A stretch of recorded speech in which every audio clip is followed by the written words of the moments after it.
கிறிஸ்துவில் பிரியமானவர்களே, ஆண்டவராகிய இயேசு கிறிஸ்துவின் நாமத்தில் உங்களை வாழ்த்துகிறேன். ஆதியாகமம் 35:7 அங்கே தனக்கு தேவன் தரிசனமானபடியால் அந்த ஸ்தலத்திற்கு ஏல்பெத்தேல் என்று பெயரிட்டான். யாக்கோபு தன்னுடைய சகோதரனாகிய ஏசாவின் கைக்கும் தன்னுடைய மாமனாகிய லாபானின் கைக்கும் தன்னை தப்புவித்து பத்திரமாய் பாதுகாத்த தேவனை நன்றியோடு நினைவு கூர்ந்தான். அவன் தன்னுடைய தகப்பனுடைய தேசத்திற்கு திரும்பி வரும்போது வழியில் தனக்கு தரிசனமான தேவனுக்கு அந்த பலிபீடத்தை கட்டி அதற்கு ஏல்பெத்தேல் என்று பெயரிட்டான். அதற்கு தேவனுடைய வீட்டின் தேவன் என்று பொருள். அன்பான தேவனுடைய பிள்ளைகளே, இன்றைக்கு தேவன் உங்கள் மேல் பொழிந்தருளின அளவற்ற ஆசீர்வாதங்களுக்காக எத்தனை பேர் அவரிடத்தில் நன்றி உள்ளவர்களாக இருக்கிறீர்கள்?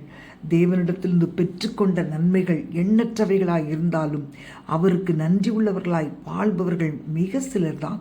யாக்கோபினிடத்திலிருந்து கற்றுக்கொள்ளுங்கள்.